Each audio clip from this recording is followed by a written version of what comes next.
excited we got the opportunity, and I'm excited that we did our, probably 24 episodes. We did 24 episodes in, some other PS episodes. So I feel like that's a pretty good jumping off point to then start building it further, versus just continuing down the same road, right? Like every podcast, every webinar, everything that we've listened to about building this podcast and trying to get off the ground and making this like a legit thing. Not that it's not legit right now, but making it more legit is like, get your footing, get stable, get set, and then start adding in little things here and there to build your audience and your content. So I'm excited. Well, and here's the thing. Every podcast I listen to, literally every podcast I listen to has some form of this subscription deal, right? Like whether it's a Patreon and you pay to subscribe and you get these like extra episodes that nobody else can get, or you get them first, or there's podcasts that like send people shit depending on what tier they're on. So there's a lot of perks to it.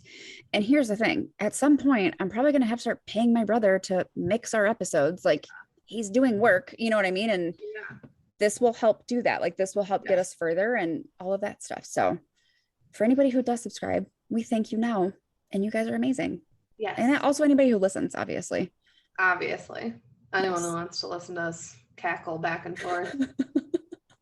I'm telling you, everybody's like, I start my Monday with you guys. It's so great. I'm like, oh my God, that's so sweet. I know. I was just at volleyball. My friend Carl was like, Mari, another great episode. And I was like, thank you. It's seriously, like sometimes I don't know how to take it. I'm like, I'm so awkward with compliments, but like, seriously, thank you so much. Hey, fuck off. What did you turn into a Leo all of a sudden? Like literally gobble that shit up. I'm a Gemini, bitch. Like, hello. We love that shit. We will eat it up. Tell me yes. Tell me. And that's my love language, right? Words of affirmation. Yes. Love language. You tell me I'm doing a great job. I'm going to be like, am I? How? Explain it. In all the ways I'm doing a great job. Please make me a list. In what way do you think I'm doing a good job? That shit makes me feel so good. It does. I love that. Words of affirmation are huge for sure. 100%. That's not what we're talking about today though. No, we are not. What are we talking about? Today it's a juicy one because it's a pretty fucking big skill, right?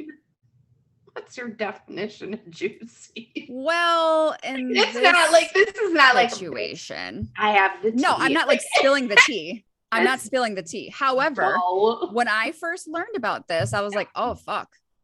Like that makes complete sense. That makes complete sense. It's eye-opening for sure. For sure eye-opening. He's like banging on pipes downstairs. What are you doing? He's building a bedroom downstairs. No, I'm recording. What are you doing? Anyways. So yes, today we are talking about the foundational first skill in my mind. Like, can you hear it? No. It is. You don't hear that? I heard. He's building a sword. He's welding downstairs. It literally sounds like that. Like, knock it off. Anyways, okay.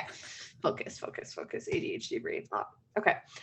So we are going to talk about the foundational skill and in my mind, the first skill. So I think that it kind of depends on what way you go about DBT. I am not by any means a certified DBT therapist. I have just done it for years and that's my favorite mode of therapy. So I don't at this point.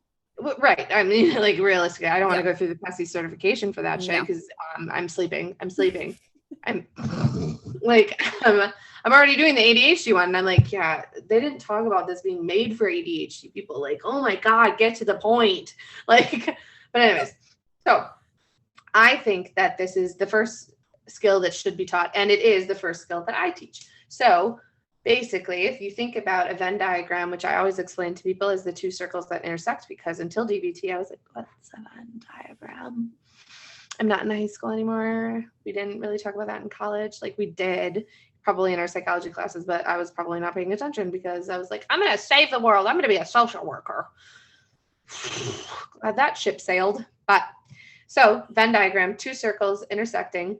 One side, doesn't matter what side. One side, you have your emotional mind. The other side, on the opposite end of the spectrum, you have your reasonable mind. And in the middle, you have your wise mind. Obviously, wise mind is where they intersect. So it is your emotional mind plus your reasonable mind, but you add in your intuition, and we'll get to that. So